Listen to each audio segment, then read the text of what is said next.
The Roaring Twenties. Mengapa euforia selalu berakhir dengan air mata? Bayangin hidup di masa ketika semua orang merasa kaya. Musik kencang, pesta di mana-mana, saham naik terus. Lalu dalam hitungan hari mimpi itu berubah menjadi mimpi buruk. Tahun 1920-an di Amerika sering disebut The Roaring Twenties. Era yang katanya penuh kemewahan, optimisme, dan kemajuan.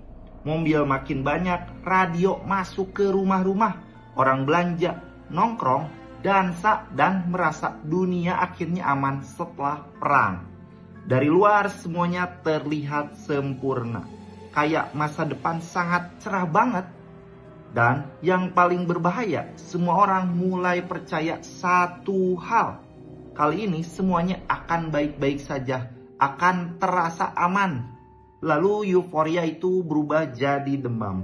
Bukan cuma demam pesta, tapi demam kaya instan. Pasar saham meledak, semua FOMO pengen ikut yang sedang meledak saat itu.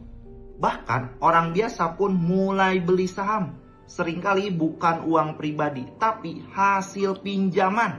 Masalahnya saat terlalu banyak orang FOMO masuk ke saham, takut ketinggalan karena harga naik terus. Bukan karena nilai nyata, tapi karena harapan, karena ingin ikut kaya.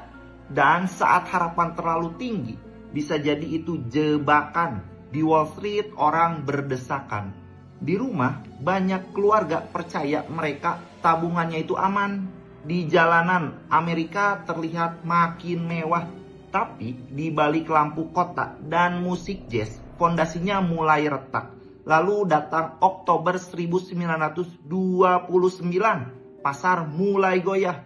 Orang-orang panik, yang tadinya yakin mendadak mau jualan. Tanggal 20 Oktober, lalu disusul 28 sampai 29 Oktober, kepanikan terus meledak. Jutaan lembar saham dilempar ke pasar. Dan saat itu terjadi, tentu harga akan ambruk.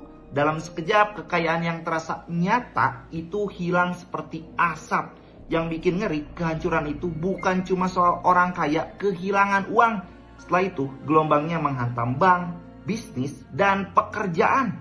Ribuan bank akhirnya gagal di awal 1930-an. Dan pada 1933, pengangguran di Amerika mendekati 25%. Ironisnya begini, masa yang disebut roaring itu terdengar seperti kemenangan.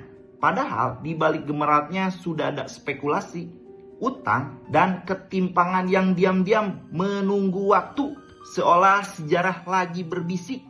Setiap euforia yang bikin orang lupa risiko, biasanya sedang menulis tragedinya sendiri. The Roaring Twenties bukan cuma cerita tentang pesta besar. Ini cerita tentang apa yang terjadi saat manusia mulai percaya bahwa sesuatu bisa naik selamanya. Karena kadang suara paling keras sebelum kehancuran bukan ledakan, tapi tawa.